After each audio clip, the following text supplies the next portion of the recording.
The oil was cold. It traced a chilling path down his spine as Helios, the old Thracian slave, worked it into his skin with practiced, impersonal hands. It was meant to make his flesh gleam like polished marble under the flickering lamplight of the Andrōn, the men's quarters. It was meant to catch the eye of his master, Demetrios, and more importantly, the envious eyes of his master's guests.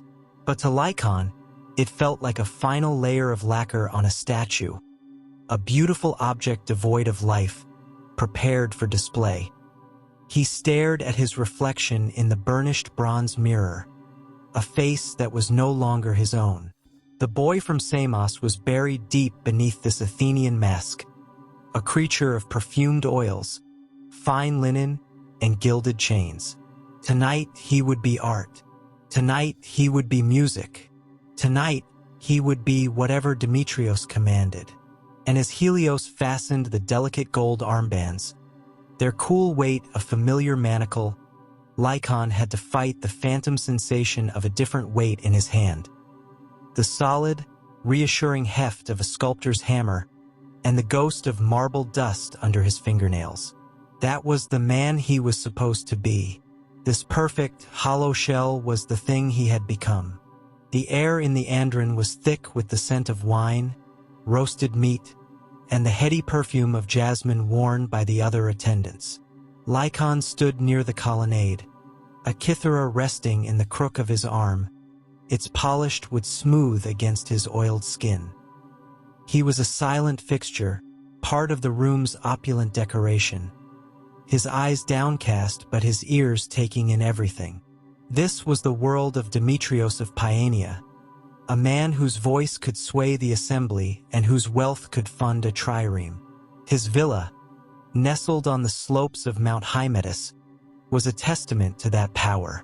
Mosaics depicting the triumphs of Achilles sprawled across the floors, frescoes of Dionysian revels adorned the walls, and the finest Attic pottery held the watered wine. Every object, every slave, was a reflection of Demetrios' status, and Lykon, it was said, was his most prized possession. He had been purchased not for his strength in the fields or his skill at the forge, but for a delicate confluence of qualities Demetrios found irresistible.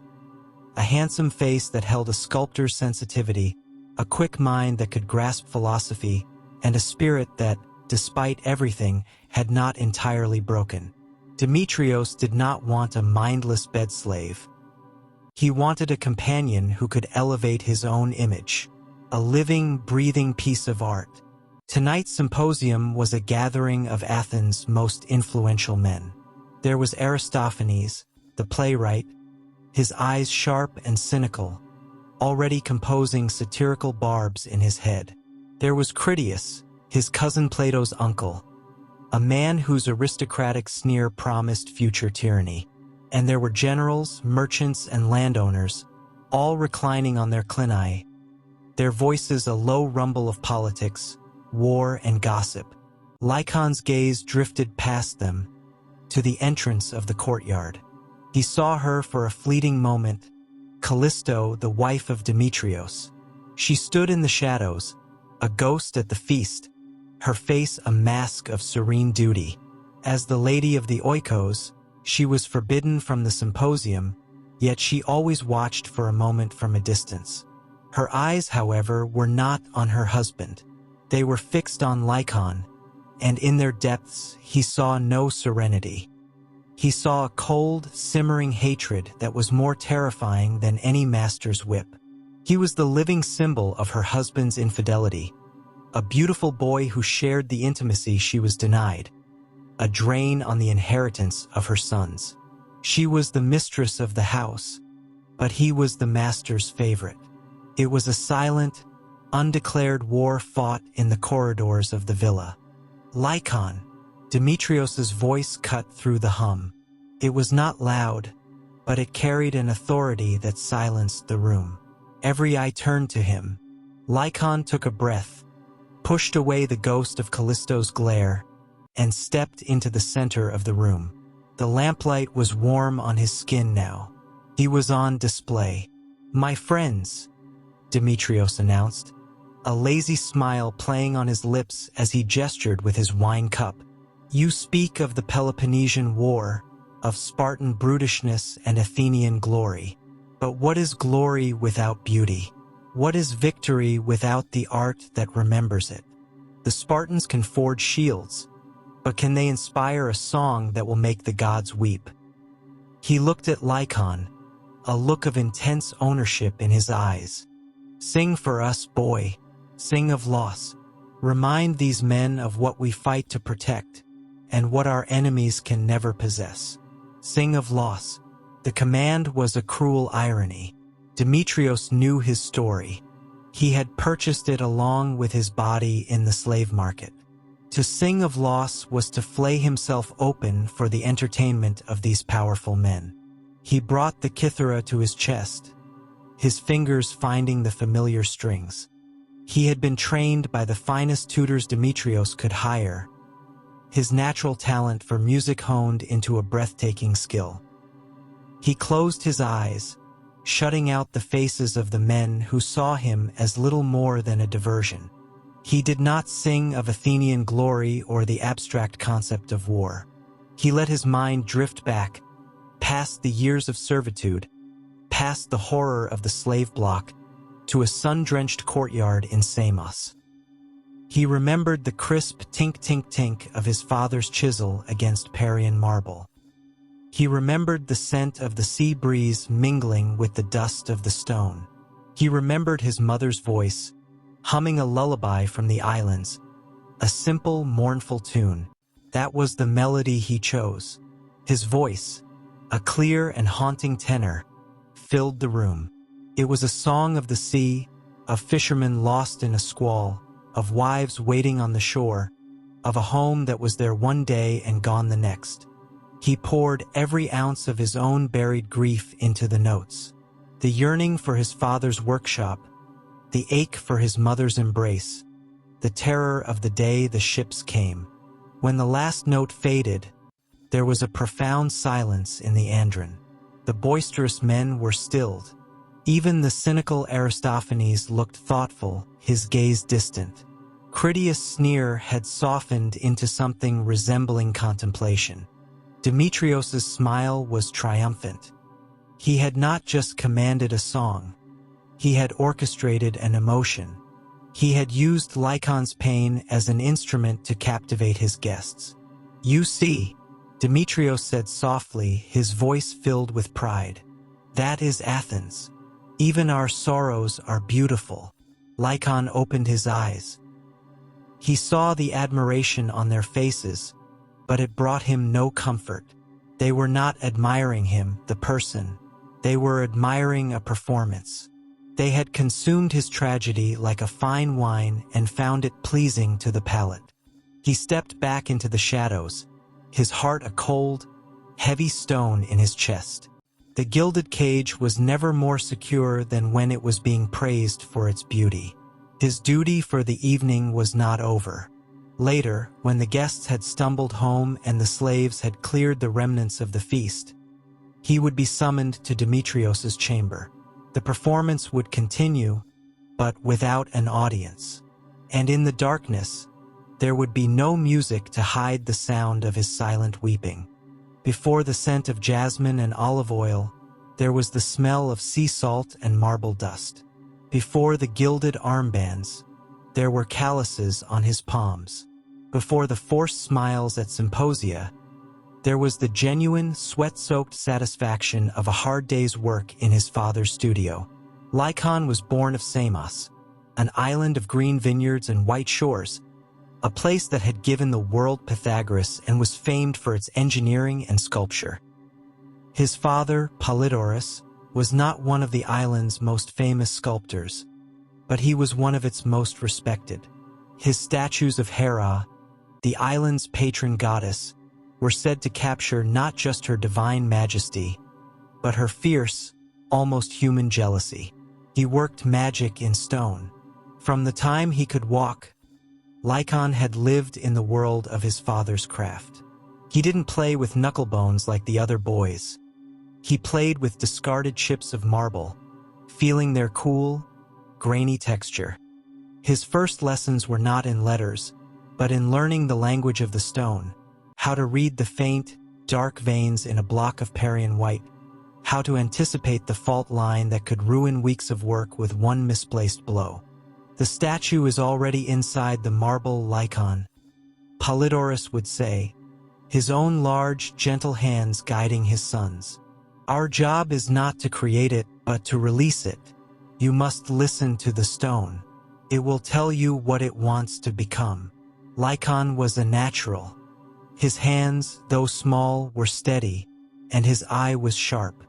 By the age of 15, he was no longer just an apprentice. He was a collaborator. His father would rough out the main form of a figure, and Lykon would be trusted with the delicate work. The intricate folds of a chiton, the curl of a lock of hair, the subtle curve of a lip that could transform a face from placid to sorrowful. His dream was simple and all-consuming, to one day carve a figure from a raw block himself, to see his name, Lykon, son of Polydorus, made this, etched at its base. His mother, Iona, would bring them their midday meal in the sun-drenched courtyard that served as their workshop. She would chide them for being covered in a fine white powder, wiping their faces with a damp cloth while smiling. Her songs were the soundtrack to his youth, folk tunes from the smaller islands, tales of ancient heroes and fickle gods. In his memories, those days were painted in the primary colors of happiness. The brilliant blue of the Aegean Sea, the stark white of the marble, and the warm, earthy brown of his mother's eyes. This perfect, ordered world existed under a precarious political sky. Samos was a powerful member of the Athenian-led Delian League, but its relationship with Athens was fraught with tension. Samos was proud, an oligarchy that chafed under Athenian democratic influence. Lykon heard the men in the Agora speak of it in hushed, angry tones. They spoke of tribute, of Athenian arrogance, of the simmering resentment that was spreading through the Greek world. His father, ever the pragmatist, would shake his head. The arguments of powerful men are storms, my son. The wise stay indoors and secure the shutters. Let us stick to our stone. Stone does not lie or break treaties. But the storm came for them anyway. It was the year of the Samian revolt. The island, seeking to break from Athenian control, defied the mainland superpower. For a time, it seemed they might succeed. A thrill of defiant pride ran through the city. But Athens, led by the formidable Pericles himself, would not be defied. The Athenian fleet arrived, a forest of masts on the horizon, and laid siege to the city. The world of Lykon's youth shrank and then shattered. The cheerful sounds of the city were replaced by the grim rhythm of war. The hunger came first, a gnawing emptiness that gnawed away at their strength. Then came the fear, a constant companion that soured the taste of their dwindling rations. Lykon's father put down his chisels and took up a spear, his sculptor's hands clumsy on the shaft. Lykon, too young to fight but old enough to fear, helped his mother barricade the door and prayed to the very gods his father carved in stone. The end came with the crash of a battering ram against the city gates. The chaos that followed was a blur of noise and terror. The screams were the worst part. They were not the sounds of humans. They were the sounds of animals being slaughtered. Athenian soldiers, enraged by the long and costly siege, poured into the streets. They were not the noble warriors of Homeric tales. They were brutal, faceless men in bronze helmets. Lykon and his mother hid in the back of the workshop, behind a half-finished statue of Apollo. He could hear his father's shouts outside, then a sickening, wet crunch, followed by a silence more terrifying than the shouting. Iona stifled a sob, her hand clamped over her mouth and Lykon's. He was frozen, his mind unable to process the sound. The door to the workshop splintered inwards. Two soldiers stormed in, their eyes scanning the room. One of them kicked over a pedestal, sending a finished bust crashing to the floor. The beautifully carved face of a nymph, work that had taken Lykon a month to detail, shattered into a dozen pieces. He felt the destruction as a physical blow. Then they saw Iona. What happened next, Lykon's mind would forever try to erase. He watched, paralyzed with a boy's helpless terror, as they dragged his mother from their hiding place. He heard her pleas, then her shrieks as they tore at her clothes. He tried to move, to scream, to fight, but his limbs were lead. He was 15 years old, and he was a coward. He just watched. When they were finished with her, one of them, wiping his mouth on the back of his hand, turned and saw Lykon. He saw not a threat, but a prize. The soldier's eyes, hard and cruel, raked over him. He noted the boy's fine features, his smooth skin, his terrified but comely face. "This one's too pretty to kill," the soldier grunted to his companion. "He'll fetch a good price, a bed slave for some rich Athenian." They dragged him out of the workshop, past the silent, broken form of his mother, and over the body of his father, who lay in the street with a spear wound in his chest. His eyes were open, staring at the sky he could no longer see. As Lykon was pulled away, his foot kicked something on the ground. It was one of his father's chisels, stained with blood. He was herded with other captives, women and boys deemed valuable enough to sell, to the harbor. The city he loved was burning. The smoke choked the air, carrying the stench of death and destruction. He looked at his hands, the hands that were meant to release gods from stone. They were empty, trembling, and useless. The last thing he saw of Samos was the great temple of Hera, his father's life's work, wreathed in flames. The marble statues would be blackened and cracked, their divine faces melting in the inferno. Everything he had ever known, everything he had ever been, was turning to ash. As the slave ship pulled away from the shore, the boy named Lykon died. In his place was only a thing, a piece of property, its value to be determined by the lusts of other men. The sea salt on his face was no longer from the familiar, friendly breeze. It was from the tears that carved cold tracks through the grime on his cheeks. The journey to Athens was a descent into a new kind of hell. Chained in the dark, fetid hold of the ship with dozens of other captives, Lykon learned the true meaning of despair. The air was thick with the stench of unwashed bodies, sickness, and fear. The cries of the women and the weeping of the children were a constant, maddening dirge. Food was a foul-tasting gruel, barely enough to keep them alive. Water was rationed, a few precious sips a day that did little to quench the fire in his throat. He learned to be invisible. He learned to stare at the damp planks of the hull and retreat deep inside himself, to a place where the memories of his past were a shield against the horrors of the present. But the memories were a double-edged sword. They were a comfort, but they were also a constant reminder of all he had lost. The feeling of his father's hand on his shoulder, the sound of his mother's song. These images brought a pain so sharp it was physical. They were unloaded at Piraeus, the sprawling, chaotic port of Athens.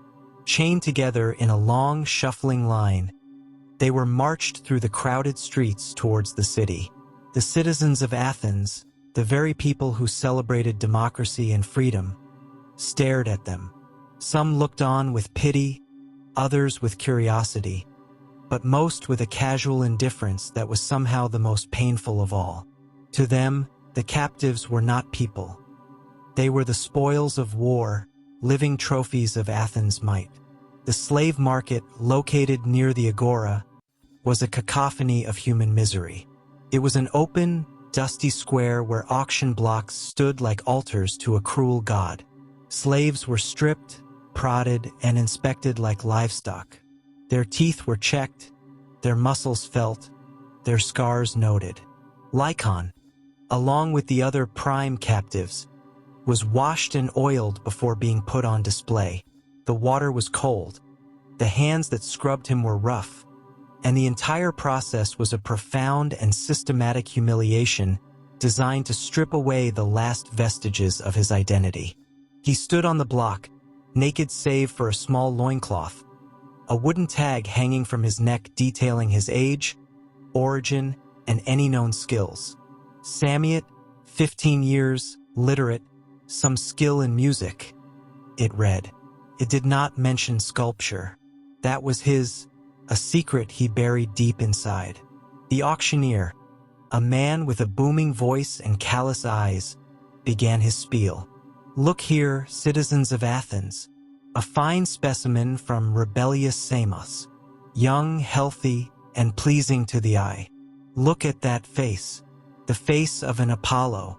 He is literate, can entertain your guests, and will warm your bed on a cold night. What am I bid for this jewel of the Aegean? Men gathered around, their faces a blur of leering interest.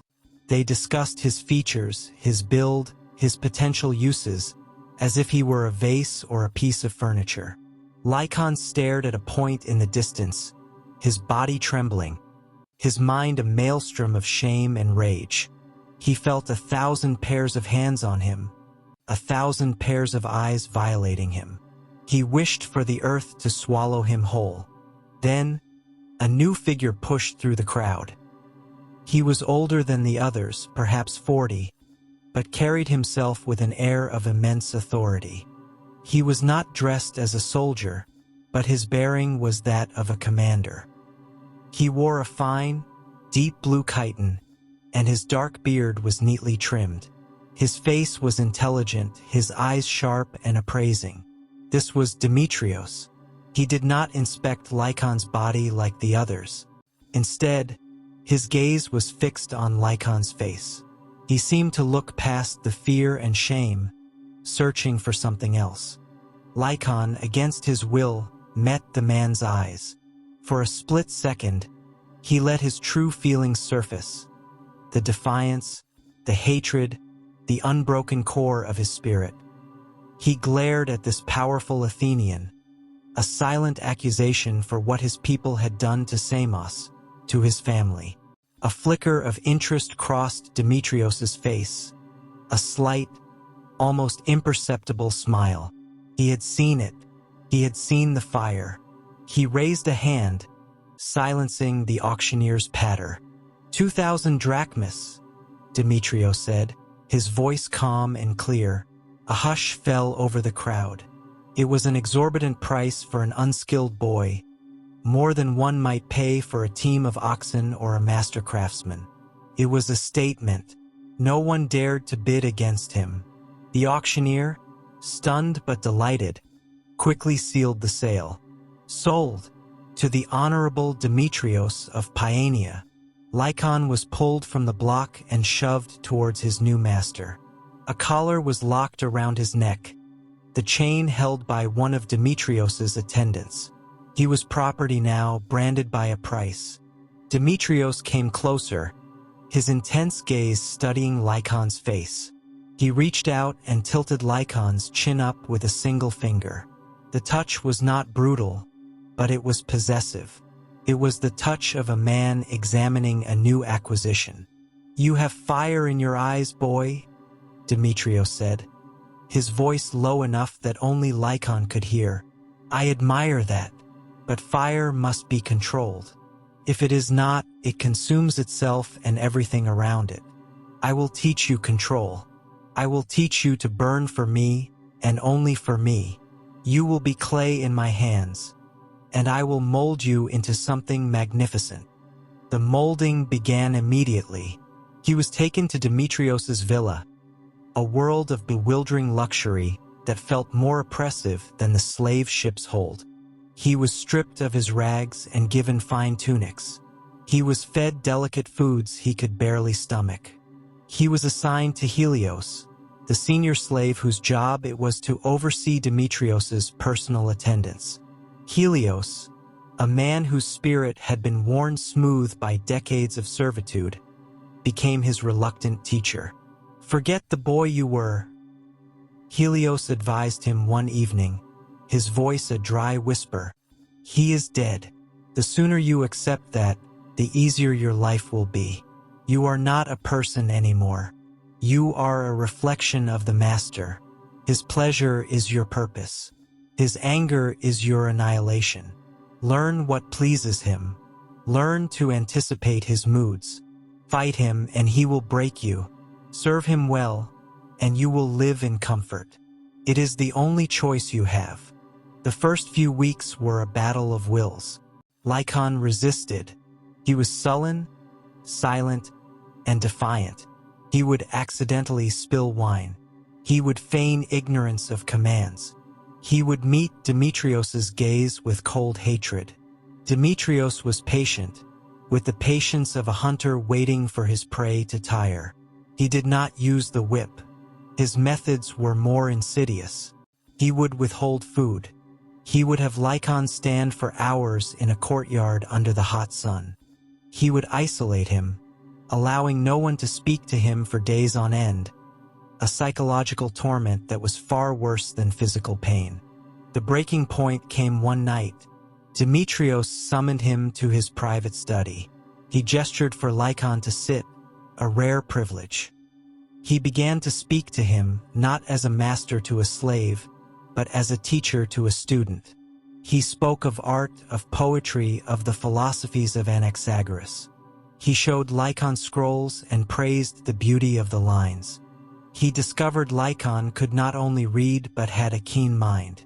For a moment, Lykon felt a flicker of his old self.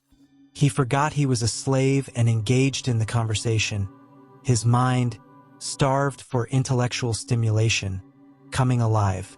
Demetrios let him talk, a slow, predatory smile growing on his face. Then he stood up and walked over to Lykon. "You see," he said softly, his hand resting on Lykon's shoulder. The weight of it was immense. "This is what I can give you, a world of beauty, of knowledge, a life far beyond the grubby existence of a common stonecutter. Or," his voice turned to ice, "I can send you to my silver mines at Lorion. You will be chained to a rock face in the dark, and you will die there within a year.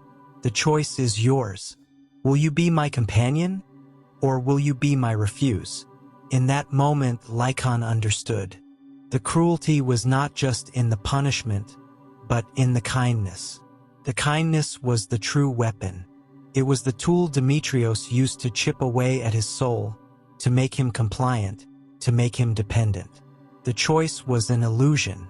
It was a choice between a slow death of the soul in a gilded cage or a quick death of the body in a lightless pit. He looked at Demetrios, the architect of his ruin and the sole arbiter of his existence. The fire in his eyes did not die, but it retreated, banked deep within him where his master could not see it. "I will be what you wish, master," Lykon whispered, the words tasting like ash in his mouth. Demetrios smiled. It was the smile of a sculptor who had found the perfect, flawless marble for his masterpiece. The molding could now truly begin. 5 years is a lifetime. For Lykon, it was several. The defiant boy from Samos had been buried under layers of training, discipline, and carefully managed luxury. The calluses on his hands had softened, replaced by the practiced dexterity of a kithara player. His body, once lean from a youth of labor, had filled out under a rich Athenian diet, sculpted by a regimen of exercise designed not for strength, but for aesthetic perfection. He was now 20 years old, a young man at the peak of the beauty Demetrios had paid for, and a master of the arts of his servitude. His education had been relentless. His music tutor, a stern Corinthian named Damon, had drilled him for hours each day. At first, Lykon had resented it, the music feeling like another chain. But his soul, starved for creation, had betrayed him. He found a savage, secret joy in mastering the complex harmonies, in making the strings of the kithara weep or sing at his command. Music became a fortress inside his mind. While his body belonged to Demetrios, the melodies belonged to him. He could pour his unspoken grief, his rage, his longing for Samos into a chord progression, a secret language no one but he could fully understand. His education in literature was even more complex. Demetrios would have him read aloud from the great scrolls, Homer, Hesiod, the new and dangerous histories of Herodotus. It was here that the bond between master and slave grew into something more twisted and perilous. One afternoon, in Demetrios's private study, a room smelling of papyrus and cedarwood, Demetrios was pacing, agitated. He was preparing a speech for the assembly, a fiery rebuttal to a proposal from his political rival, Cleon, a man who championed the common tanner and spoke with the force of a populist storm. "It lacks ethos," Demetrios grumbled, tossing a wax tablet onto his desk. "It has the logic, but it lacks the weight of character. Read it, Lykon. Read it and tell me where the soul is hiding." It was a test, as everything was. Lykon picked up the tablet. His reading voice was another of his polished tools, clear, sonorous, and capable of conveying subtle shifts in emotion. He read the speech, a well-reasoned but dry argument about naval funding. When he finished, he stood silently, waiting. "Well?" Demetrios demanded, turning to face him, his dark eyes intense. "You are not a mute harp. Speak." Lykon's heart hammered. To offer a genuine opinion was a risk. To offer meaningless praise was also a risk. Demetrios despised sycophants. He had to walk a razor's edge. "Master," Lykon began, his voice steady, "the argument is sound like a well-built wall. But a wall does not stir the heart. It only stands." He paused, gathering his courage. When Odysseus sought to rally his men, he did not speak of the soundness of his ship's hull. He spoke of home, of Penelope, of the smoke rising from the hearths of Ithaca. "You speak of triremes, but you do not speak of what those triremes protect." Demetrios stared at him, his expression unreadable. For a long moment, the only sound was the buzzing of a fly near the window. Lykon prepared himself for a blow, for a sharp rebuke for his insolence. Instead, a slow smile spread across Demetrios's face. He walked to a carved chest and took out a heavy gold armband, fashioned in the shape of two serpents devouring their own tails. It was a magnificent, costly piece. He came to Lykon and fastened it onto his upper arm. The metal was cool and heavy, another beautiful shackle. "You see," Demetrios said, his voice a low murmur. He stepped back to admire his handiwork. "Cleon surrounds himself with thugs and fools who tell him his grunts are wisdom. I surround myself with beauty that has a mind. Remember that, Lykon. Your value to me is not just in your face or your body. It is in here." He tapped Lykon's temple with a single finger. "Do not ever let it grow dull." Lykon bowed his head, the weight of the gold on his arm a sickening counterpoint to the flicker of pride in his chest. "Yes, master." He hated himself for that pride. It was a poison Demetrios fed him in careful doses. The praise, the intellectual intimacy, the shared moments of beauty, they were the most effective tools of his enslavement. They made him dependent on the very man who owned him, forcing him to crave the approval of his captor. It was a cage whose bars were not made of iron, but of 1,000 complicated, conflicting emotions. He was Demetrios's brilliant, beautiful creature, and some dark part of him had learned to thrive on it. But for every moment of this twisted patronage, there was a reminder of the cold reality of his position, and the most constant reminder was the lady of the house, Kallisto. Her hatred had not softened over the years. It had curdled and hardened into a precise and patient weapon. She never confronted him directly, Her attacks were like the slow, methodical dripping of water on stone. A prized saffron-dyed chiton, a gift from Demetrios, would be returned from the laundresses with a ruinous stain, accompanied by profuse apologies from a terrified slave girl. A scroll of poetry Lykon was memorizing would go missing just before he was to recite it. A rumor would circulate among the staff that the Samiot boy was growing arrogant, that he looked down on the other slaves. Helios, the old Thracian, saw it all.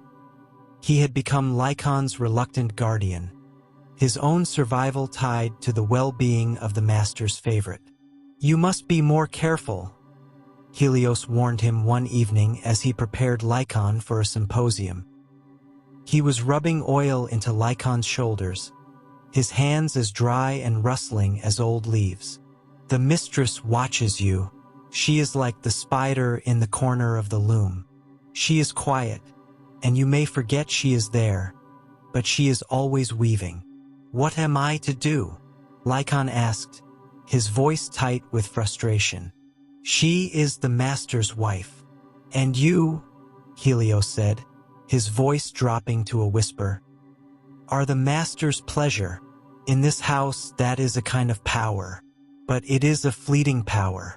Hers is the power of blood and law. Her sons will inherit this house, this wealth, this city. You will inherit nothing. Do not provoke her. Do not give her an opening. Be water, not rock. Flow around her, because if you stand against her, she will, in the end, wear you away." The symposium that night was a typical affair. The air grew thick with wine and masculine bravado as the night wore on. Lykon played his kithara, his fingers moving with practiced grace, his face a mask of serene artistry. He was an object of admiration, the perfect host's perfect accessory. The men praised his music, and the praise was directed at Demetrios. "By the gods, Demetrios, where did you find such a talent?" they'd ask, and Demetrios would smile his owner's smile. It was late when the new guest arrived. The symposium was already loud and boisterous, but a space was eagerly made for him. Lykon, standing in the shadows near the colonnade, saw him enter. This was not one of the usual politicians or generals. He was younger, perhaps 25, with a lean, thoughtful face and eyes that seemed to take in everything with a quiet, analytical curiosity. He carried no air of arrogance, only a calm self-possession. "Alexios," Demetrios boomed, rising to embrace him. "My dear cousin, I had heard you were back from your travels in Ionia. I returned last week." The young man, Alexios, replied, his voice calm and measured. "I had to see for myself if Athens is as mad as the rumors say." "Mad with glory," a drunken general slurred, raising his cup. Alexios smiled politely but did not reply. His eyes swept the room, not with the possessive gaze of the other men, but with the observational air of a scholar.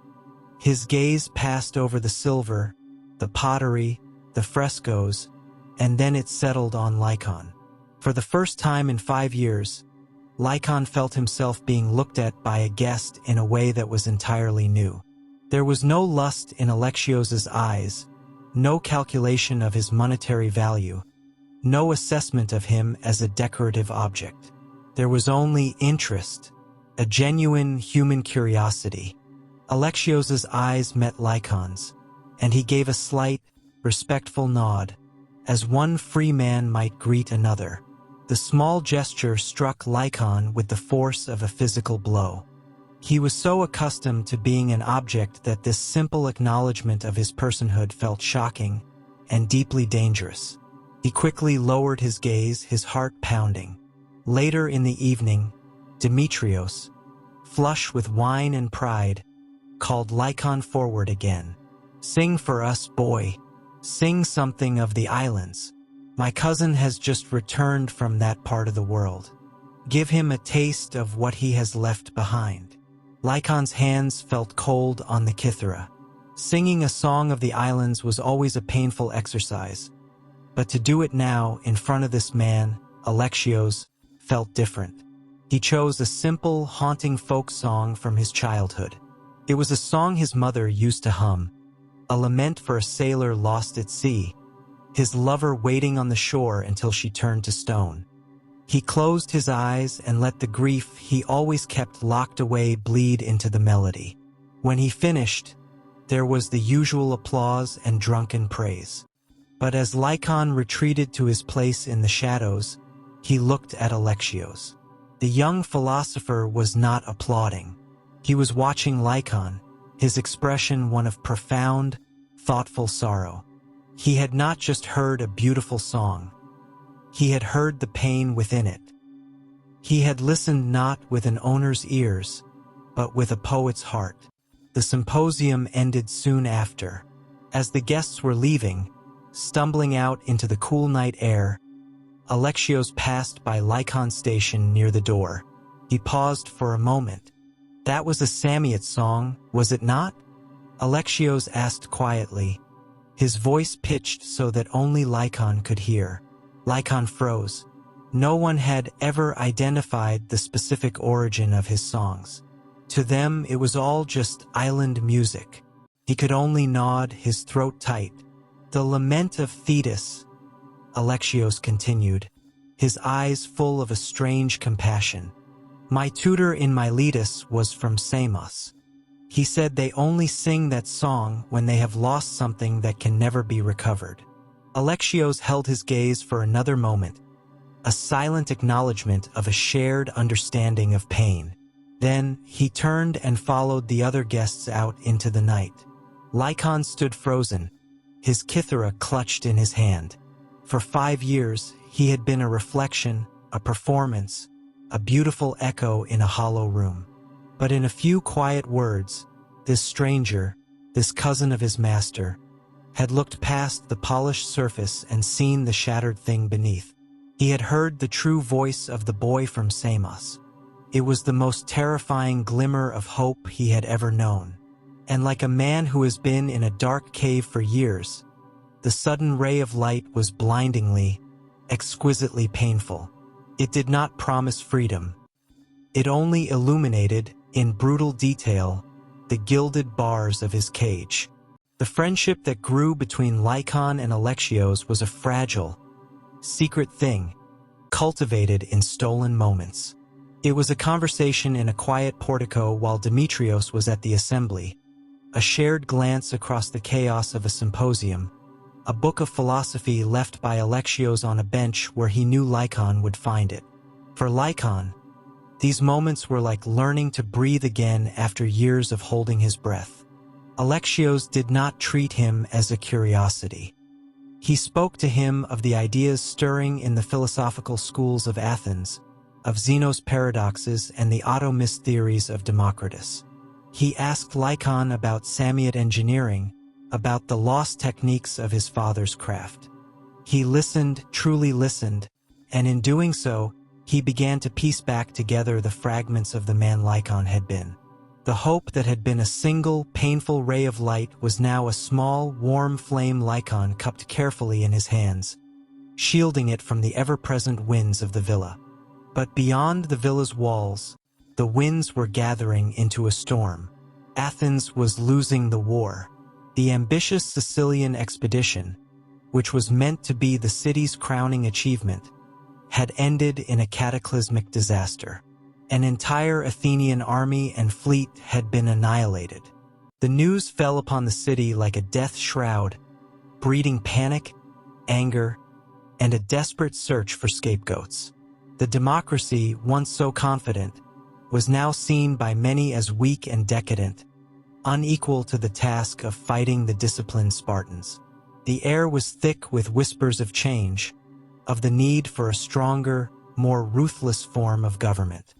In this feverish atmosphere, Demetrios's political enemies, with the cunning Critias at their head, saw their opportunity.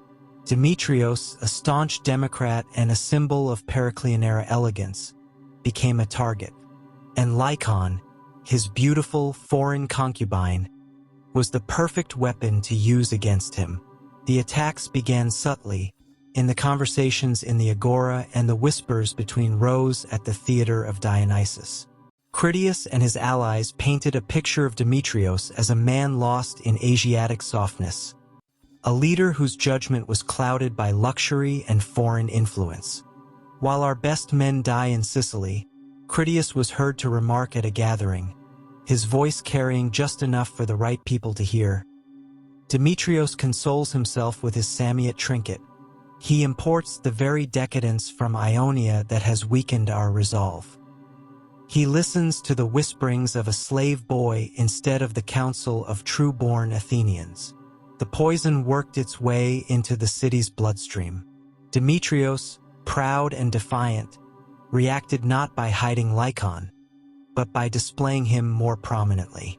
He forced Lykon to attend more symposia, to wear more extravagant jewelry, to sing more songs of Ionian sorrow. Each performance became a political statement, an act of defiance. Lykon was no longer just a companion. He was a banner in Demetrios's private war, a banner that drew every hostile arrow. Lykon could feel the mood shift. The admiring glances of the guests were now tinged with resentment and suspicion. He was the living symbol of the master's fatal flaw. The plot, when it was finally sprung, was a masterpiece of cruel precision. It was orchestrated by Critias, but its internal architect was Kallisto. Her moment had come. Demetrios kept his most sensitive political documents in a heavy, inlaid cypress chest in his study. Among them was a scroll listing the names of prominent citizens he suspected of having oligarchic sympathies, a list that, in the current political climate, was tantamount to a death sentence for those on it. One morning, Demetrios entered his study to find the chest's lock broken and the scroll missing. Fury, cold and absolute, descended upon the household. Demetrios sealed the villa. No one was to enter or leave. He questioned every slave, his voice low and menacing, promising rewards for information and unspeakable punishments for complicity. Fear turned the villa into a silent, suffocating tomb. It was Kallisto who provided the breakthrough. She came to Demetrios with a feigned reluctance, her face a mask of wifely concern. In her hand, she held a small piece of a broken wax tablet. "My husband," she said, her voice trembling slightly. "One of my maids, Lyra, found this near the armory. She thought it was nothing, but..." Demetrios snatched the fragment from her. On it, in Lykon's elegant practice script, were a few words from a poem by Sappho, the same poem Lykon had been tasked with memorizing for a recent symposium. It was a practice sheet, a piece of scrap.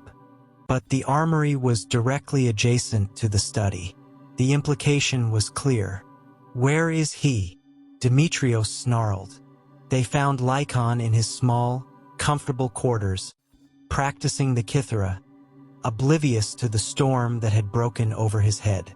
When Demetrios's guards burst in, he looked up in confusion.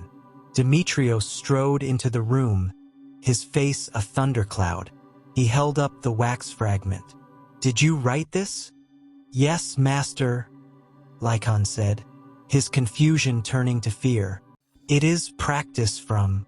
My study has been breached." Demetrios cut him off, his voice like chipping stone. "A vital document is gone. This was found nearby.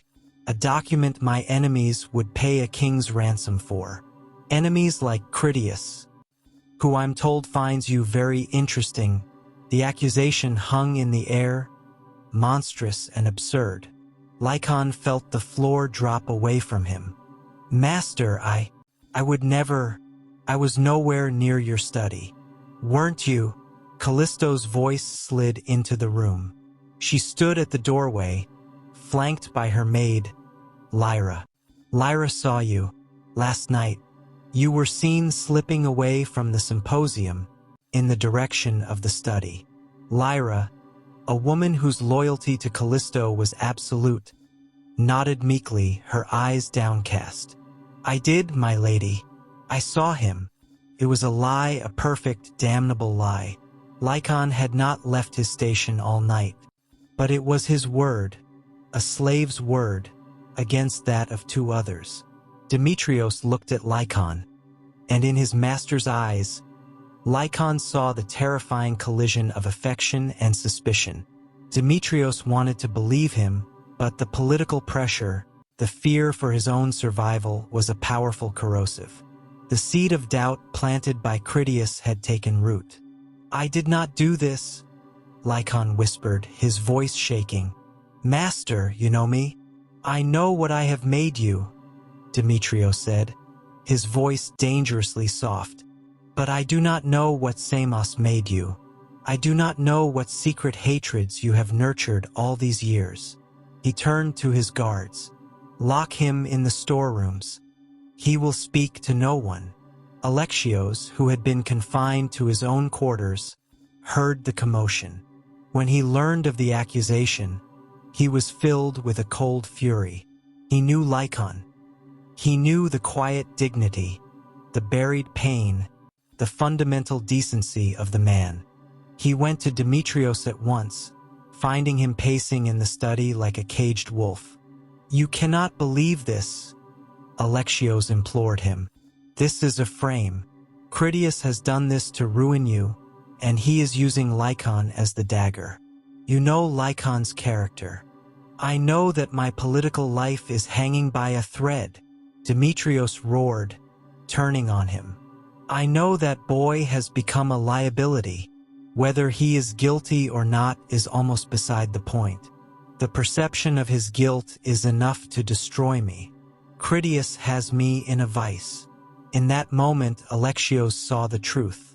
Demetrios was not a seeker of justice.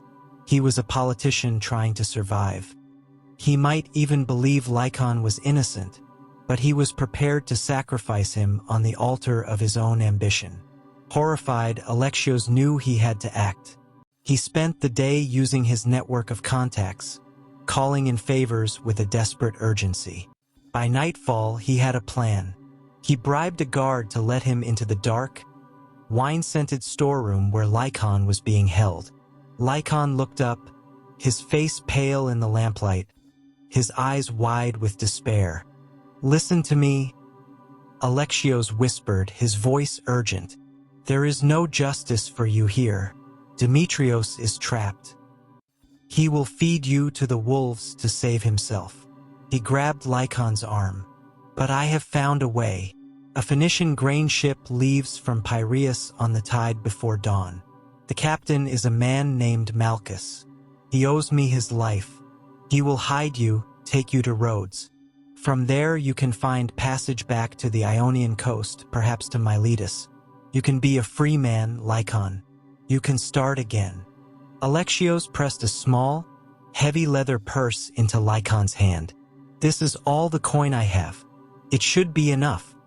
Lykon stared at him, then at the purse. Freedom. The word was alien, a concept he had long since buried.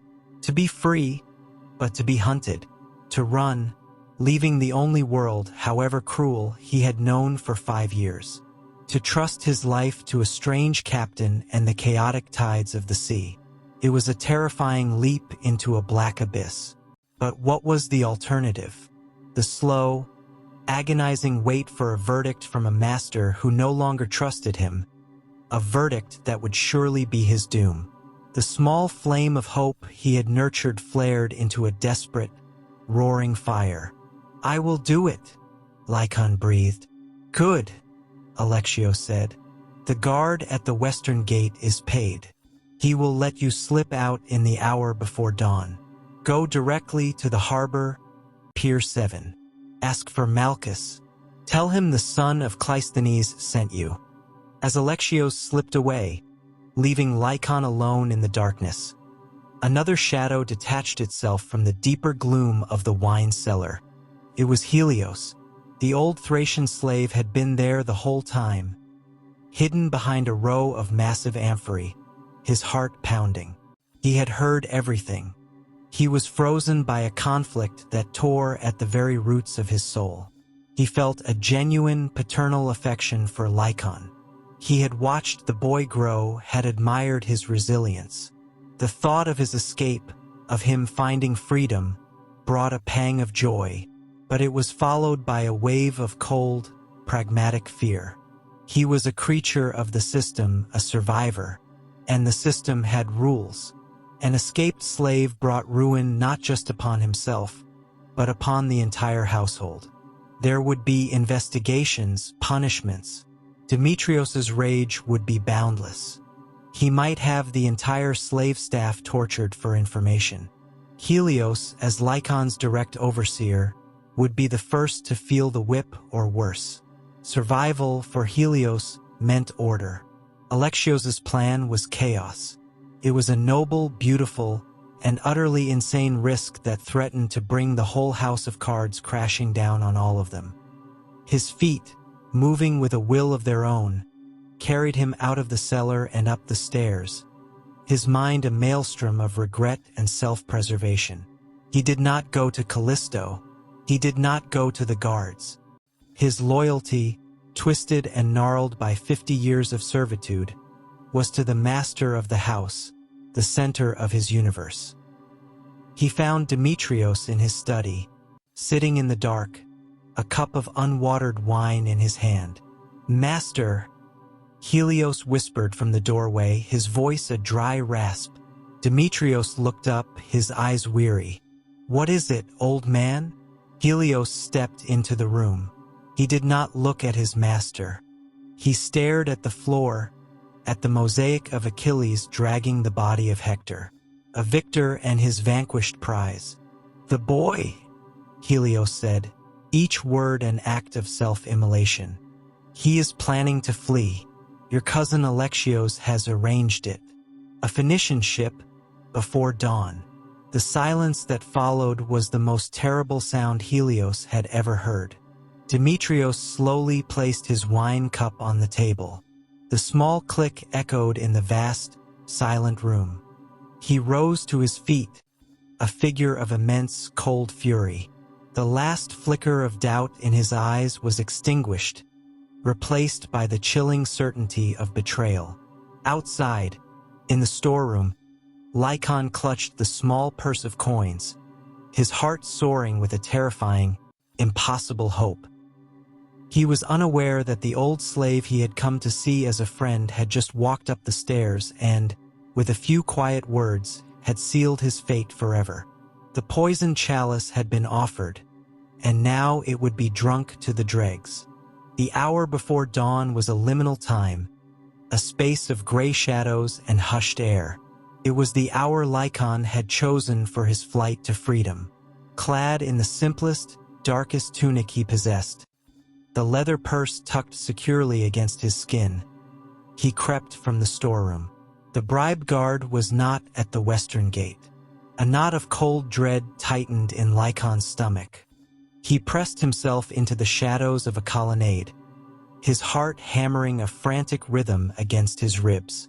Then he heard them, the heavy, rhythmic tramp of sandals on stone. Not the sound of one guard, but of four. They were not at their posts. They were searching. A lantern flared to life, casting long, dancing shadows that leaped and twisted like demons. "He's not in the cellar," a gruff voice called out. "Check the stables. The master wants him found. Now." Terror, absolute and paralyzing, seized Lykon. The plan was discovered. The hope that had filled his lungs just hours before now choked him. He was a fox, and the hounds had been released. His flight was desperate and brief. He darted through the familiar gardens of the villa, the scent of jasmine and night-blooming flowers, once a symbol of his gilded prison, now a mocking reminder of his failure. He was cornered near the back of the property, by a high wall topped with sharpened stakes. There was no escape. He turned to face them, his breath coming in ragged gasps. The guards surrounded him, their faces grim in the lantern light. From behind them, two figures emerged. Demetrios, his face a mask of stone, and behind him, a pale and horrified Alexios, held between two other guards. Their eyes met across the small patch of garden. In Alexios's gaze, Lykon saw not anger, but a profound, shattered apology. "Betrayal upon betrayal," Demetrios said, his voice devoid of all warmth.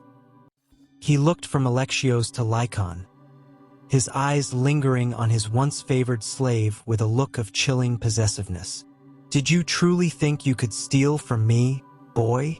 Did you think you could just run away with what is mine?" He was not talking about the missing scroll. He was talking about Lykon himself. Demetrios gave a sharp nod. Two guards seized Lykon, forcing him to his knees. A third produced a long, thin rod of birchwood. "No!" Alexios cried out, struggling against his own captors. "Demetrios, this is madness. He is innocent. I planned it all." "Be silent, cousin," Demetrios said without looking at him. "Your part in this will be dealt with by our family. It will be a quiet disgrace." But he, Demetrios gestured to Lykon with the rod, "is a slave. His lesson must be public." Demetrios did not order the guards to perform the flogging. He did it himself. He was not a brute. His movements were precise, calculated. Each blow of the rod was aimed at Lykon's back and shoulders, carefully avoiding his face or hands. He was not trying to permanently maim his property. That would be a financial loss. He was destroying something else. The first strike was a line of fire across Lykon's back. He cried out, a sharp, involuntary gasp. With each subsequent blow, he clenched his jaw, refusing to give his master the satisfaction of more screams. He focused on the face of Alexios, on his friend's helpless agony, and drew a strange strength from it. The physical pain was immense, but it was the humiliation that cut deeper. He was being broken in front of the one person who had seen him as a whole man. The flogging was not just a punishment. It was a reassertion of ownership, a brutal reminder to Lykon, Alexios, and every watching slave that he was nothing more than an object to be used and disciplined at his master's whim. When it was over, Demetrios tossed the birch rod aside. Lykon was left kneeling on the ground, his back a latticework of fire, his spirit in ashes. "Take him to the old quarters," Demetrios commanded the guards. "He is to be confined there. No more lessons, no more music, no more privileges. He will be fed and kept healthy. I have no wish to damage my investment, but his companionship is at an end." He turned his cold gaze on Alexios. "As for you, cousin, you will be sent to our family estate in Thessaly. A rustic education in loyalty is in order. You are fortunate I do not hand you over to Critias for treason." Alexios was dragged away, his final, desperate look at Lykon a silent testament to their shared ruin. Lykon was hauled to his feet and taken not to his comfortable room, but to a small, windowless cell in the oldest part of the slave quarters, a room used for punishing recalcitrant field hands. The door was barred from the outside. The gilded cage had become a stone prison. The days that followed were a waking nightmare. The physical pain in his back eventually subsided into a dull, constant ache, but the pain in his soul festered. The silence was absolute.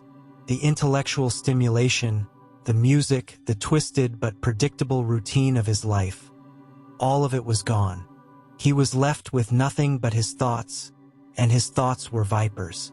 He saw the face of Helios, and for the first time understood the depths of betrayal that fear could inspire. He saw the face of Alexios, a painful reminder of a hope that now seemed like a cruel joke. And he saw the face of Demetrios, the architect of it all. The complex dependency he had felt for his master had curdled into a pure, cold, and utterly powerless hatred. Demetrios's cruelty was now exquisitely refined. He did not let Lykon starve or waste away. That would be poor asset management. A slave would bring his meager ration of bread and water once a day. Once a week, he would be marched under guard to the baths to be washed. His health monitored like that of a prized racehorse put out to pasture. Demetrios wanted him alive. He wanted him conscious. He wanted him to sit in the darkness and understand the totality of his master's power, the completeness of his own defeat. It was in this crucible of despair that something primal in Lykon began to stir. It was the part of him that predated the oils and the silks, the part that remembered the grain of stone and the heft of a hammer. He had been stripped of everything, which meant he had nothing left to lose. A strange, desperate clarity began to form in his mind. If he was to survive not just his body but his mind, he needed an anchor. He needed to make something. His chance came during one of the weekly marches to the baths. As he was being led through a disused service corridor that ran past a crumbling storage room, his eyes, now accustomed to the gloom, caught a glint of metal on the dusty floor. It was a small, flat piece of iron, probably a broken hinge bracket, no bigger than his thumb. Its edge was sharp. With a furtive movement, while the guards were distracted by a noise from the kitchens, he bent down, his body hiding the motion, and scooped it up, concealing it in his palm. His heart hammered, not with fear, but with a wild, defiant thrill. That night, back in his cell, he examined his prize. The metal edge was rough, but it was sharp enough. Now he needed a medium. The walls were stone, too hard. The floor was packed earth. He had nothing. Days later, during another escorted trip, he spotted his second treasure.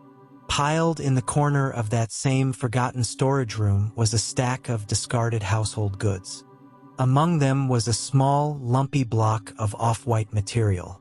He recognized it instantly from his brief time helping in the laundry. Soapstone. A soft, greasy-feeling rock used for marking cloth and removing stains. It was worthless to the household. To Lykon, it was Parian marble. The next week, his plan was set. He feigned a stomach cramp, stumbling against the door of the storage room.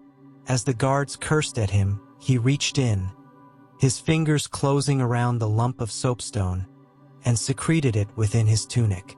The guards, seeing him only as a broken, pathetic creature, barely paid him any mind. Back in his cell, in the suffocating darkness, he began his rebellion. He sat with his back against the cold stone wall, the block of soapstone in one hand, the sharp piece of iron in the other. He had no tools, no light, no training for this kind of miniature work. He had only the memory of his father's hands, the echo of his father's voice. The statue is already inside. Our job is to release it. What did the stone want to become? The answer came to him instantly, a pure and powerful ache in his chest. He would not carve Demetrios or Apollo or any of the gods of his captors. He would carve the face of his mother, Iona. He worked in secret, mostly by feel, in the dead of night. He would scrape and shave away tiny slivers of the soft stone, the dust gathering in the folds of his tunic, to be carefully disposed of in the morning. The work was slow, painstaking. His only light was the faint crack under the door, and for a few hours in the afternoon, a single dusty shaft of sun that penetrated a high crack in the ceiling. In that brief window of light, he would check his progress, his heart pounding with a mixture of terror and exhilaration. Days bled into weeks. The world outside his cell ceased to exist. The war, the politics of Athens, the fate of Demetrios, none of it mattered. His entire universe was the small block of stone in his hands. As he worked, he felt a part of himself, a part he thought had been flogged to death in the garden, slowly and painfully returning to life. He was not Lykon the concubine, the singer, the possession. He was Lykon the sculptor, the son of Polydorus. He did not carve the face of his mother as he had last seen her, broken and terrified in the workshop. He summoned her from the days of sunlight and sea spray. He carved her as she looked when she brought them their midday meal, her brow furrowed in concentration as she tried to wipe a smudge of marble dust from his father's cheek. He carved the gentle curve of her smile as she listened to a songbird in the olive trees. He carved the strength and warmth in her eyes. The small, hidden statue became his sanity. It was an act of pure creation in a world of total destruction. It was a secret he shared with no one, a world no one could enter, a prayer carved in stone. Demetrios had taken his music, his freedom, his body, and his hope. But in the darkness of his cell, with a stolen piece of rock and a shard of scrap metal, Lykon was quietly, painstakingly, stealing back his soul. The world outside Lykon's cell was fracturing. The Sicilian disaster had been a mortal wound to the Athenian spirit, and the city was bleeding out. Trust in the democratic government evaporated. The treasury was empty, the fleet was crippled, and Sparta, sensing the kill, pressed its advantage on land and sea. The oligarchs, who had been whispering in the shadows for years, now began to shout. The coup, when it came, was not a battle but a swift surgical incision. With the main fleet and its pro-democracy crews away at Samos, the oligarchs in Athens, led by a council of 400 with Critias as a leading voice, seized power. The assembly was dissolved, key democratic leaders were assassinated, and a wave of terror swept through the city. It was a time of settling old scores, and Demetrios of Paeania, the eloquent, wealthy, and unapologetic Democrat, was at the top of their list. The news filtered into the slave quarters of the villa not as a formal announcement, but as a tremor of fear. The usual, rigid order of the household dissolved into chaos. Slaves spoke in hushed, terrified whispers. The authority of the senior staff, even Helios, crumbled. Their master, their son, was about to be extinguished. For Lykon, locked in his cell, the first sign of the cataclysm was the silence. One morning, the guard did not come with his ration of bread and water. The usual sounds of the villa, the distant clatter from the kitchens, the shouts of the stable hands, the imperious call of a steward, were gone, replaced by an unnerving quiet, punctuated by distant, panicked shouts from beyond the villa walls. He sat in the gloom, clutching the now nearly finished statue of his mother. It was barely the length of his hand, but it was a universe of detail. He had spent weeks on the curve of her ear, the faint lines of care around her eyes, felt warm in his hand, a living thing. The quiet was shattered by the splintering crash of the villa's main gate being rammed open. The sound was horribly familiar, a visceral echo of the day Samos fell. Then came the screams, sharp, terrified cries, not of battle, but of surprise and slaughter. He heard the heavy tramp of armored men, the clash of bronze, the splintering of wood. The new masters of Athens had come to claim their prize. Lykon pressed himself into the darkest corner of his cell, his heart a cold, hard knot in his chest. He was a piece of his master's property. When a great man falls, everything he owns is scattered, broken, or seized. He waited for the end. The door to his cell was torn from its hinges. He flinched, shielding his eyes from the sudden, blinding light of a torch. A group of soldiers, their faces hard and emotionless under their bronze helmets, filled the doorway. They were not Demetrios's household guards. These were the enforcers of the new regime. Behind them stood Kallisto.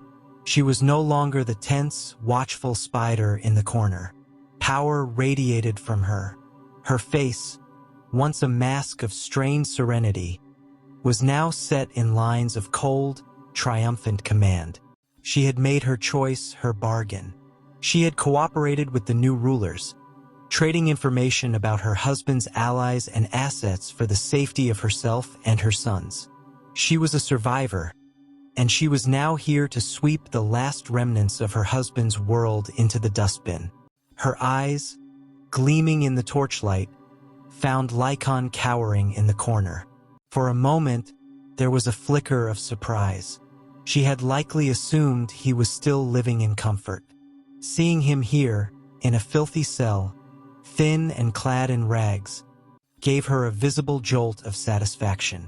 "So this is where he kept his treasure," she said, her voice laced with venomous irony. Her gaze fell to Lykon's hand, which was clutching the small soapstone statue to his chest. "What is that you're hiding?" Another of his little gifts. She strode into the cell and ripped the statue from his grasp. Lykon made a small, involuntary noise of protest, a wounded animal sound. Kallisto held the small sculpture up to the torchlight. She was a woman of wealth and taste. She recognized skilled work when she saw it. The tiny face was exquisitely rendered, full of a life and emotion that stood in stark contrast to the cold, grand statues that filled her home. "A woman," she mused, turning it over in her hand, her sharp eyes fixed on Lykon's. "Don't tell me Demetrios had you carving his whores. Is this one of the flute girls from Piraeus?" She looked closer, a cruel smile playing on her lips. "Or perhaps it's a memory. This was her, wasn't it? The Samiot woman who bore you." Lykon could not speak. He could only stare at the precious thing in her hand, the last piece of his soul, held captive by his oldest enemy. He gave a slight, desperate nod.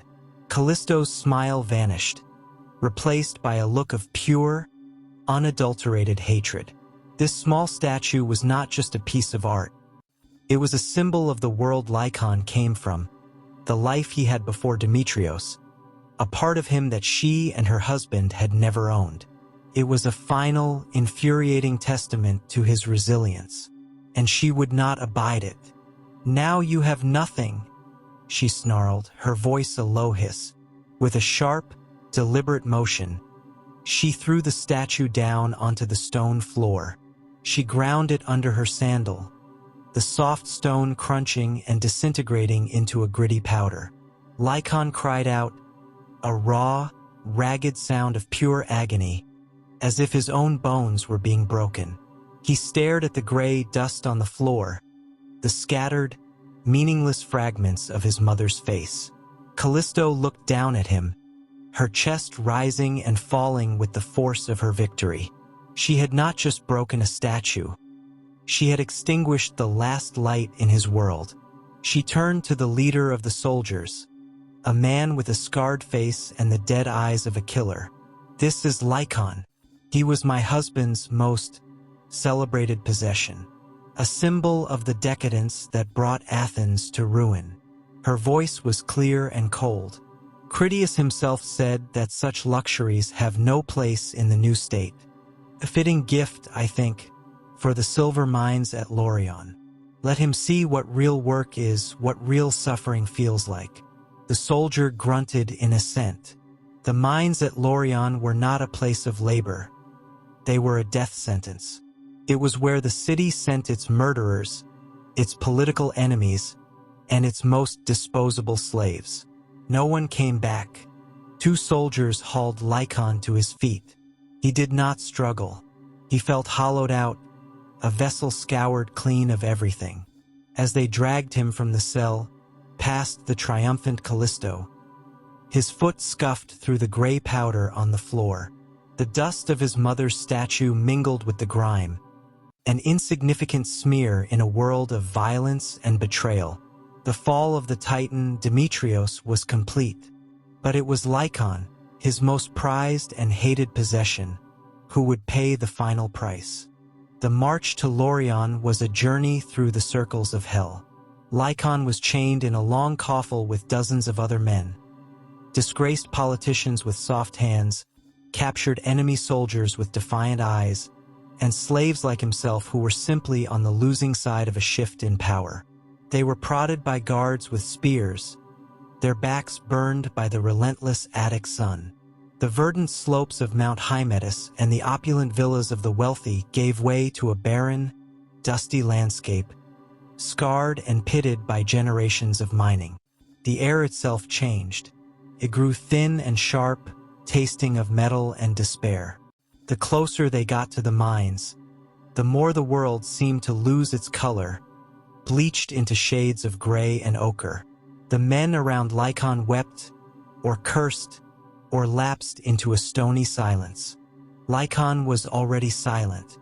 He had nothing left to say to the gods or to men. His mind, once a fortress of music and philosophy, was now a quiet, empty room. He did not think of Demetrios's perfumed oils or Alexios's fleeting kindness. Those memories were from a different life, belonging to a different person. His mind, seeking its final anchor, drifted further back, to the one pure thing he had ever known. He thought of the sun on his face in the courtyard in Samos. He felt the phantom weight of his father's heavy chisel in his palm, the solid, reassuring shock that traveled up his arm with each blow. He smelled the sea breeze and the clean, sharp scent of newly fractured marble. He remembered his father's words, a mantra that now felt like a bitter prophecy. The statue is already inside the marble. Our job is not to create it, but to release it. He understood now. His life had been the block of stone. The boy from Samos was the statue within. But the sculptors had been clumsy and cruel. The hammer of the Athenian soldiers, the insidious chisel of Demetrios's patronage, the final, grinding heel of Kallisto, they had not released the figure. They had only chipped and scarred and, finally, shattered the block, leaving nothing but dust and fragments. They reached the entrance to the mine. It was not a grand portal, but a black, gaping maw in the side of a hill, exhaling a draft of cold, foul air. It was a wound in the earth, and it swallowed men whole. The overseer, a brutal man whose face was a roadmap of scars, looked them over with the dispassionate eye of a butcher assessing cattle. "Get them in," he grunted. As Lykon took his first step onto the ramp that led down into the suffocating darkness, he looked up at the sky one last time. It was a brilliant, unforgiving blue, the same color as the Aegean Sea off the coast of his home. A home that no longer existed, a memory that was all he had left. He did not weep. The part of him that could feel such things was already dead. He was just a body, a pair of hands to be worked until they failed, a life to be consumed by the endless hunger of the mine. He took another step, and the light of the sun was gone, replaced by the subterranean gloom. He descended into the earth, a ghost returning to the stone, his tragic story ending not with a crescendo, but with a final, unheard whisper into the abyss. Thank you for watching Silent Atrocities. I hope you enjoyed this video. If you want more absolutely insane historical content that your teachers were too polite to mention, hit that subscribe button right now, share and comment below. See you in the next one.